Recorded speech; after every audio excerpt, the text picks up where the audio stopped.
Hello everyone, welcome to all of an excellent coaching classes. और आज मैं जैसे कि आपको फाइनेंशियल स्टेटमेंट्स के क्वेश्चंस करवा रही हूँ, तो आज मैं आपके लिए लेके आई हूँ बेस्ड ऑन फाइनेंशियल स्टेटमेंट हमारे क्वेश्चंस जो कि बैलेंस शीट के। आज मैं आपके लिए बैलेंस शीट के रिलेटेड क्वेश्चंस लेके आई हूँ। और ये कौन से फॉर्मेट के? हॉरिजॉन्टल फॉर्मेट के। आपको वर्टिकल फॉर्मेट के तो ऑफकोर्स आते ही होंगे, तो क्योंकि जैसा हमारा चैप्टर है फाइनेंशियल स्टेटमेंट, तो उसके आज मैं आपको हॉरिजॉन्टल बेसिस के क्वेश्चंस लेके आई हूँ। So without wasting our time let's proceed with our video. इसमें मैं आपको कई क्वेश्चंस आज आपको करवाऊंगी, उसमें बेसिकली फिर आपको प्रैक्टिस के भी दूंगी। इन क्वेश्चंस में बेसिकली आपको करना क्या, आपको ये फाइंड आउट करना है कि बैलेंस शीट में ये आइटम्स कहाँ है। कुछ क्वेश्चंस तो ऐसे और कुछ क्वेश्चंस ऐसे हैं जिसमें आपको टोटल करके भी दिखाना है। अब देखो, चूंकि आप देख सकते हो इसमें लैंड, गुडविल और पेटेंट्स ओनली तीन ही चीजें हैं। जब इसमें तीन ही चीजें गिवन है तो इसमें आपको टोटलिंग करने की कोई जरूरत है ही नहीं। उसकी रीजन ये क्योंकि आप किसे टोटल करोगे, उसके लिए आपको लाइबिलिटीज पे चाहिए और एसेट्स पे चाहिए। कॉजेस में सिर्फ एसेट्स ही एसेट्स है, then what will you total. तो यहाँ पे टोटलिंग की कोई जरूरत नहीं है। पहला है हमारा लैंड, दूसरा है हमारा गुडविल, तीसरा है हमारा पेटेंट्स। तो आप मुझे ये बता ही सकते हो कि ये तीनों किसके पार्ट है? एसेट्स के। और एसेट्स भी कौन से वाले एसेट्स? Fixed assets. तो यहाँ पे मैं अपने सेकंड हेडिंग डाल देती हूँ। यहाँ पे मैं लिख देती हूँ अपने फिक्स्ड एसेट्स। और फिक्स्ड एसेट्स में सबसे पहले बेसिकली फिक्स्ड एसेट्स लिख दूँ, या मैं यहाँ पे लिख दूँ अपने नॉन करंट एसेट्स। मैं नॉन करंट एसेट्स लिख देती हूँ। फिर नॉन करंट एसेट्स में उसके बाद हमारी फर्स्ट हेडिंग आ जाएगी इसमें फिक्स्ड एसेट्स। कौन सा हमारा फिक्स्ड एसेट्स है तो वैसे तीन हुई, लेकिन वैसे फिक्स्ड एसेट्स कौन से? लैंड कितने की है हमारी? लैंड है हमारी 20 लाख की। तो मैं यहाँ पे 20 लाख मेंशन कर देती हूँ। Got my point. फिर सेकंड और कौन सा हमारे यहाँ पे? Intangible assets. ये दोनों हमारे इंटेंजिबल एसेट्स है ना, तो मैं यहाँ पे इंटेंजिबल एसेट्स लिखती हूँ। और उसका कौन कौन सी हेडिंग है? पहली हमारी गुडविल। गुडविल हमारी कितने की? 3 लाख, तो 3 लाख लिख दिया। और फिर सेकंड है हमारे पेटेंट्स। पेटेंट्स हमारे कितने के? 1 लाख, 1 लाख लिख दिया। बस टोटल करने की तो कोई जरूरत है नहीं क्योंकि तीनों ही एसेट्स है। फिर भी if you want to do तो आप कर लो। 3 + 1 4, 4 + 1 24। तो 24 लाख हमारा टोटल ऑफ बैलेंस शीट तो नहीं कह सकते, हमारे टोटल ऑफ आइटम्स। समझ गए? Is that first question clear to you? काफी इजी है, समझ आ गया होगा। ठीक है, चलो सेकंड क्वेश्चन की तरफ बढ़ते हैं। सेकंड क्वेश्चन में हमें क्या करना है, जैसे इसमें हमारे करंट एसेट्स दे रखे थे ना, ऐसे ही इसमें हमारी करंट लाइबिलिटीज गिवन है। तो हमें करंट लाइबिलिटीज को कंसीडर करते हुए अपना आंसर निकालना है। तो जैसे मैंने यहाँ पे इसमें अपने फिक्स्ड एसेट्स लिखे थे, यहाँ पे मैं क्या लिख दूँ? यहाँ पे मैं अपने लिख दूँ इक्विटी एंड लाइबिलिटी साइड लिख देती हूँ सबसे फर्स्ट में, क्योंकि ये हमारी लाइबिलिटी का पोर्शन है। Equity and liabilities. और फिर देखो, सबसे पहले 8% डिबेंचर्स है ना, trade payables, provision for taxation और प्रपोज्ड डिविडेंड। ये हमारे पास चार चीजें हैं। तो हम सबसे पहले देखें हमारा 8% डिबेंचर्स क्या है? 5 लाख का है। तो 8% डिबेंचर्स हमारी क्या है? ऑफ कोर्स हमारी नॉन करंट लाइबिलिटी है। तो हम यहाँ पे इसे नॉन करंट लाइबिलिटीज लिखते हैं। और उसमें हम अपने ये डिबेंचर्स किसके अंदर आते हैं? बेसिकली लॉन्ग टर्म बोरोविंग्स के अंदर आते हैं। वैसे आपको डिबेंचर्स लिखना तो लिख दो, बट मैं बिल्कुल आपको एग्जैक्ट चीजें सिखाती हूँ। तो आप यहाँ पे लॉन्ग टर्म बोरोविंग्स भी लिख सकते हो। ठीक है, लॉन्ग टर्म बोरोविंग्स कितने की है? 5 लाख की। तो यहाँ पे अमाउंट हम 5 लाख लिख देते हैं। कई टीचर्स आपको, जैसे हमारा करंट ईयर है ना, कई टीचर्स आपको प्रीवियस ईयर के भी लाइन खींचने को कहते हैं। खींच लो, बट मेरे according it will not make any change. ठीक है, फिर हमारे नेक्स्ट आइटम है ट्रेड पेबल्स। ये तो आपको पता होगा, ट्रेड पेबल्स हमारे करंट लाइबिलिटीज होती है। तीसरा प्रोविजन फॉर टैक्सेशन 1 लाख, वो भी हमारी करंट लाइबिलिटीज होती है। और चौथा हमारा प्रपोज डिविडेंड, ये भी हमारी बेसिकली करंट लाइबिलिटी ही होती है 60,000 की। अब मैं क्या करूं, अब मैं अपनी हेडिंग क्लोज करके, मतलब नॉन करंट लाइबिलिटीज क्लोज करके यहाँ पे मैं करंट लाइबिलिटीज लिख दूं। मैंने यहाँ पे लिख दिया करंट लाइबिलिटीज। और इसमें सबसे पहले हेडिंग क्या आ जाएगी? ऑफ कोर्स ट्रेड पेबल्स की तो अलग से बैलेंस शीट में हेडिंग होती भी है, तो इसे तो किसी हेड के अंदर लिखने की जरूरत नहीं है।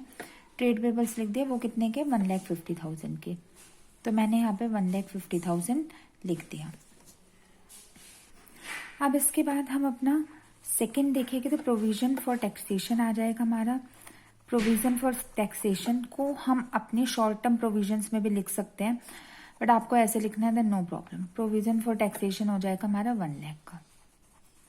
और तीसरी हमारी चीज आ जाएगी इसमें प्रपोज डिविडेंड। ये भी बेसिकली आपका शॉर्ट टर्म प्रोविजन के अंतर्गत ही आता है, बट आपको सेपरेटली लिखनी है, देन नो प्रॉब्लम। टोटलिंग तो रिक्वायर्ड है नहीं, क्योंकि इसमें भी सिर्फ एक एसेट साइड थे, इसमें भी सिर्फ लाइबिलिटी साइड से। फिर भी आपको करना तो कर लो, बाकी हमने अपने हेडिंग्स को उनकी एक सही जगह पे लगा दिया। Got my point? Good. Next question. Next question में हमारा ट्रेड रिसेबल से 60,000 के, इन्वेंट्री से 10 लाख की, कैश है 20,000 का, मार्केटेबल सिक्योरिटी से 1 लाख और बैंक ओवरड्राफ्ट है 1,50,000। तो इसमें हमारी दोनों चीजें हैं, एसेट्स और लाइबिलिटी दोनों। तो हम अपना शुरू हो जाते हैं। हम पहले सर्च आउट कर लेते हैं कि इनमें से हमारी लाइबिलिटीज क्या है। देखो, ट्रेड रिसेबल्स हमारे ऑफकोर्स करंट एसेट्स है, लाइबिलिटीज तो है नहीं, तो ये हमारे करंट एसेट्स में जाएगा। इन्वेंट्रीज हमारे करंट एसेट्स है, कैश एंड कैश इक्विवेलेंट्स हमारे करंट एसेट्स है, और मार्केटेबल सिक्योरिटीज मैंने आपको बता देती हूँ, ये हमारे कैश एंड कैश इक्विवेलेंट्स के ही पार्ट होते हैं। Means marketable securities is always added in cash and cash equivalents. तो ये भी कहने की बात तो करंट एसेट्स का ही पार्ट है। तो हमारी क्या करंट लाइबिलिटी है? सिर्फ बैंक ओवरड्राफ्ट। तो सबसे पहले मैं अपनी हेडिंग 1 में लिखती हूँ इक्विटी एंड लाइबिलिटी, और इसमें मैं अपनी सबसे पहले हेडिंग लिखती हूँ करंट लाइबिलिटी। और करंट लाइबिलिटीज का हमारा फर्स्ट है इसमें हमारा only and only bank overdraft. तो बैंक ओवरड्राफ्ट लिखा और मैं यहाँ पे इसका अमाउंट लिख देती हूँ। ठीक है, फिर अब तो सारे एसेट्स है, तो सेकंड हेडिंग में अपनी एसेट्स की डाल देती हूँ। और एसेट्स में भी कौन से वाले सारे एसेट्स है? Current assets. सेकंड में मैं अपनी करंट एसेट्स लिख देती हूँ। करंट एसेट में सबसे पहले हमारा इन्वेंट्रीज।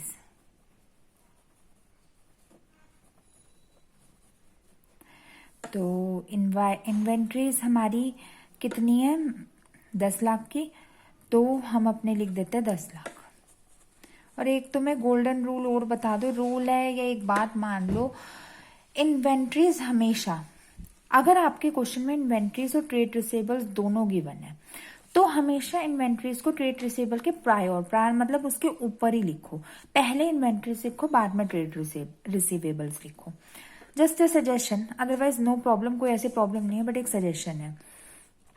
बी हमारा ट्रेड रिसेबल 6 लाख का, क्योंकि ये ऊपर ट्रेड रिसेबल है ना, बच्चे पहले उसे लिख देते हैं, बट एक सजेशन है कि पहले इन्वेंट्रीज लिखो फिर ट्रेड रिसेबल लिखो। सेकंड पे हम लिख देते हैं अपना ट्रेड रिसीवेबल्स, और वो कितने के हमारे? 6 लाख के। 6 लाख लिख दो। लास्ट है हमारे कैश एंड कैश इक्विवेलेंट्स, वो कितने के हमारे? देखो, तुम इसमें कैश एंड कैश इक्विवेलेंट्स में मार्केटेबल सिक्योरिटीज और कैश दोनों को प्लस करके भी लिख दोगे ना, 1,20,000 लिख दोगे, then also it will be no problem.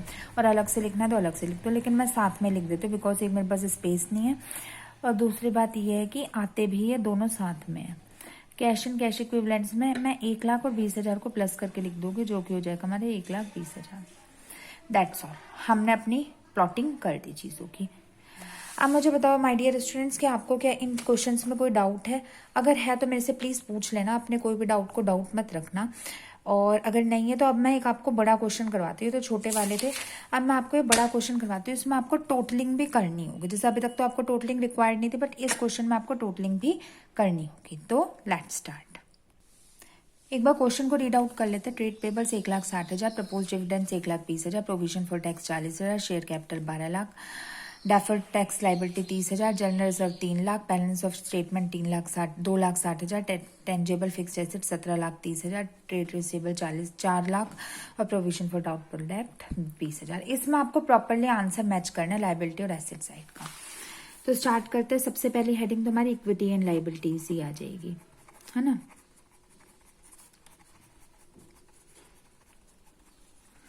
इसमें सबसे पहला हमारा हो जाता है शेयर होल्डर्स फंड। और शेयर होल्डर फंड्स में सबसे पहला क्या होता है हमारा? Share capital.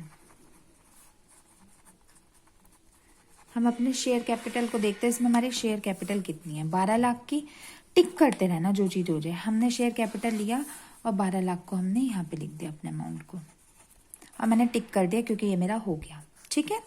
सेकंड हेडिंग आती है हमारे रिजर्व्स एंड सरप्लस। अब वो निकालने में थोड़ी सी आपको दिक्कत होगी, वो मैं आपको बताती हूँ कैसे निकालते हैं। देखो रिजर्व्स एंड सरप्लस में सबसे पहले मैंने आपको बताया ही था कि कौन कौन सी चीज़ इंक्लूड होती है। पहली बात तो हमारी जर्नल रिजर्व्स होगी, तो मैं यहाँ पे लिख देती हूँ जर्नल रिजर्व्स,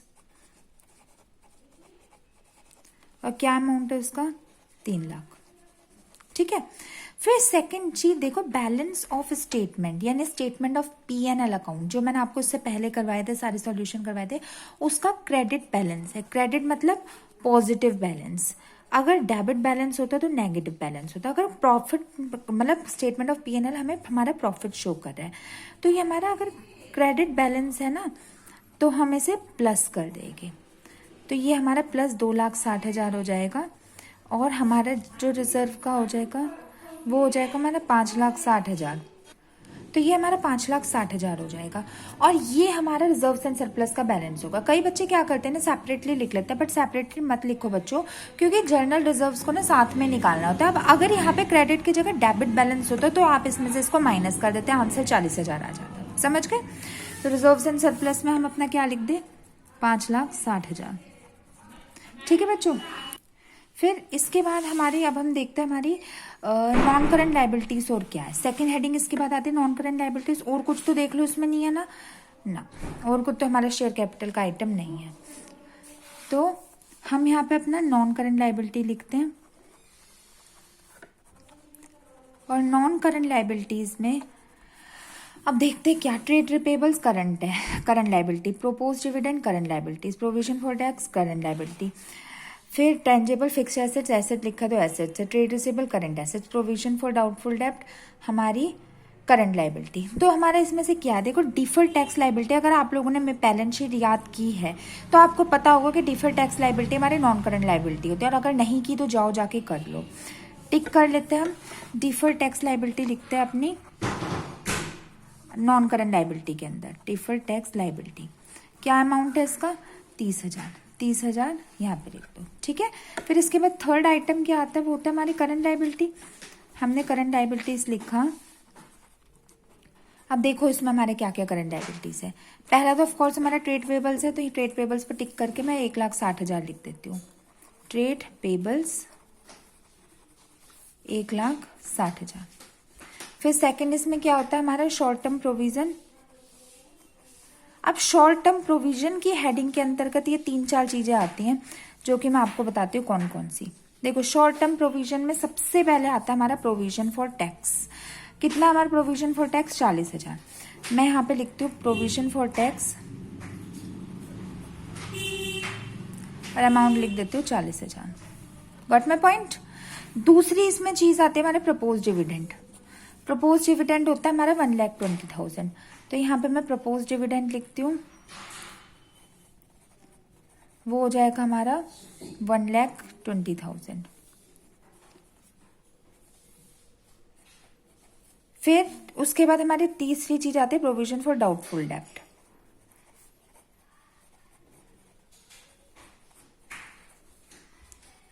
और वो कितने का हमारा 20,000, तो लिख दिया, और मैं यहाँ पे 20,000 लिख देती हूँ। कई टीचर्स क्या करवाते हैं, शॉर्ट टर्म प्रोविजन में सिर्फ इन तीनों चीजों का टोटल करवाते हैं, बट आप सेपरेटली शो कर दो तो मेरे अकॉर्डिंग टीचर को लगेगा कि हाँ भाई आपको बच्चे को ये सारी चीजें भी आती है, तो आप शो भी यहीं पे ही कर देना बस। अब हमारे क्या रह गया, सिर्फ एक टेंजेबल, सिर्फ 2 चीजें रह गई, वो हमारी एसेट साइड की है। तो अभी हम इसका टोटल बाद में करते हैं, पहले हम अपना एसेट साइड भी बना लेते हैं। वैसे 2-3 लाइनें छोड़ के ही बनाना। सेकंड हेडिंग हम अपनी एसेट्स लिखते हैं, इसमें फिक्स्ड एसेट्स भी है, तो पहला हमारी हेडिंग हो जाएगी हमारे नॉन करंट एसेट्स की। और नॉन करंट एसेट्स हमारे कितने के, एक ही है, टेंजेबल फिक्स्ड एसेट 17,30,000। तो यहाँ पे मैं लिख देती हूँ, ये सेम ही नाम लिख दो, टेंजेबल फिक्स्ड एसेट्स, और क्या अमाउंट है इसका 17,30,000। Okay students. फिर एक हमारे करंट एसेट्स के लास्ट ट्रेड रिसीवेबल्स है, फिर हमारी बैलेंस शीट खत्म। इसमें मैं सेकंड लिख देती हूँ करंट एसेट्स की हेडिंग डाल के, फिर सब लोग मिलके साथ में टोटल करेंगे। ये हो जाएगी हमारे ट्रेड रिसीवेबल्स, और ये हमारे कितने हैं 4 लाख के। तो पहले बच्चों इसका टोटल कर लेते हैं, क्योंकि ये थोड़ा इजी है और कम है, तो इसका टोटल कर लेते हैं। इसमें आपकी बैलेंस शीट मैच करनी चाहिए, मतलब liability side must be equal to asset side, क्योंकि इसमें आपका प्रॉपरली सब चीजें गिवन थी। पहले इसका कर लेते हैं। देखो ये 17,30,000 प्लस 4 लाख, तो 17, 18, 19, 20, 21, तो ये हो जाएगा हमारा 21,30,000 किसका टोटल एसेट साइड का। इसका भी यही आना चाहिए, हम अभी करके देखते हैं। देखो 12 लाख प्लस 5 लाख ये हो जाएगा 17,60,000, फिर प्लस 30,000 हो जाएगा 17,90,000, 1790 और 1,60,000, 0, 5, 7, 8, 9, 19,50,000 प्लस ये दोनों कितना हो जाएगा 40, 60, 80, तो ये हो जाएगा 1,80,000, तो 1,80,000, 0, 8, 9, 10, 11, 12, 13, 9, 10, 11 और 2। देखो बच्चों इसका भी टोटल हमारा है 21,30,000। मैंने देखो अपना टेबल सड़ा दिया, तुम लोग ऐसा मत करना, तुम लोग अपनी कॉपी पेन पे करना। देखो हमारे लाइबिलिटी साइड और एसेट साइड टोटल आ गया, then of course our balance sheet is correct. तो चिल्ड्रन आज हमने ये सारे न्यूमेरिकल्स के बैलेंस शीट के, अब बस एक छोटा सा कॉन्सेप्ट रहता है चेंजेस इन इन्वेंट्री का, उससे ज़्यादा तो कुछ रहता नहीं है, वो भी मैं आपको जल्दी करवा दूंगी। फिर हमारा चैप्टर फिनिश और फिर हम अपना इसका टेस्ट लेके नेक्स्ट चैप्टर स्टार्ट करेंगे। तो उससे पहले आज के कॉन्टेस्ट के क्वेश्चन लेने का, तो टना आज के क्वेश्चन है, ये रहा आपकी स्क्रीन पर, सिर्फ 2 ही क्वेश्चन है आज के। इसमें जो मैं करवाती हूँ उसी के बेसिस के क्वेश्चन है। एक तो क्वेश्चन नंबर 40 है आपका, इसमें आपको बताना है कि ये आइटम्स बैलेंस शीट में कहाँ कहाँ आएंगे। देखो बैलेंस शीट का टोटल तो लिखा नहीं हुआ कि करना है या नहीं करना, तो इसलिए उसकी रिक्वायरमेंट नहीं है, बस आप इसे कर लेना। एक 40th क्वेश्चन करना है आपको और एक ये वाला आपको 42th क्वेश्चन करना है। इसमें भी आपको यही बताना है कि under which heads the following items will come. मैंने आपको न्यूमेरिकल ज्यादा ही करवा दी, इसमें आते नहीं है, इसमें यही चीजें आती हैं इस चैप्टर में से कि ये कहाँ कहाँ आते हैं।